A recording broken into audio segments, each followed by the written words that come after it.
Très bien, comment fonctionne la chambre de pression? J'ai ici une chambre de pression en marche. Avant tout, si vous voulez utiliser une chambre de pression confortablement, je vous recommande d'avoir Mécanisme déjà installé chez vous, sinon ça devient impossible, d'accord? Eh bien, une chambre de pression nécessite des parois, du verre, des valves et des interfaces, ok? Les interfaces nous serviront à mettre ou sortir des objets, compris? L'interface, en fait, je ne l'ai pas utilisée. Ah non, pardon, les valves, excusez-moi. Oui. Les valves serviront à régler la pression, à l'exercer et pas grand-chose d'autre. OK? Alors, ce qu'on va faire, c'est placer ici un 4 par 4. D'accord? On va faire ici, allez, un 4 par 4 sans problème. Et ensuite, on va monter les murs. OK? 1, 2, 3. 1, 2, 3. Parfait. Et parfait. Alors, on ferme tout ça et maintenant, on va finir de poser le verre sans aucun problème. Oh, je vous ai un peu menti. Le verre ne doit être posé que d'un côté. D'accord? Une fois qu'on a ça, on va mettre une valve. OK? Et ce serait fait. Je ne sais pas si on peut mettre du verre de tous les côtés. Je vais essayer un moment, et oui, c'est possible, d'accord? Donc pas de problème.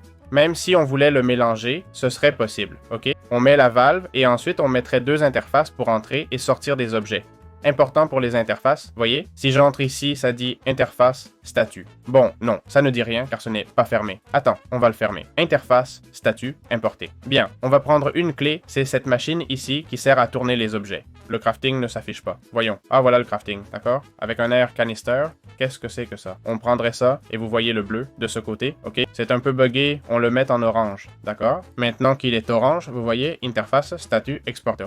Donc on en a un pour importer et exporter. Et tout ça, à quoi ça nous sert? Eh bien, si on va ici à la valve, on va exercer la pression. Je vous ai montré plein de façons d'obtenir de la pression avec toutes les machines disponibles. Ici, on a utilisé un compresseur d'air avec du charbon comme combustible. On lui met une amélioration de sécurité et c'est bon, ok? Pas besoin d'en mettre une autre ici, car la limite est de 5 à 7, comme pour le compresseur d'air, ok? Et puis, on aurait l'interface de la chambre, qui ne sert pas à grand chose. Celles qui nous servent sont ces deux-là. Et on en place un avec les transporteurs logistiques basiques de Mécanisme, d'accord? On prend le configurateur, ok? On en met un en mode pull, sans tout détruire, s'il vous plaît, comme je viens de le faire. On en mettrait un en pull et l'autre en push, d'accord? C'est-à-dire, tu le prends, voilà, pardon, sans être accroupi, hein? Voilà, tu le mets en pull, c'est ça, en pull et push. Et l'autre, comme vous voyez, est en push et pull, ok? Important, je répète, qu'il soit tourné, d'accord? Dans ce cas, ils ne sont pas tournés. Que certains soient en importation et d'autres en exportation, voilà. Et voilà, avec ça, tu peux, par exemple, insérer du fer compressé,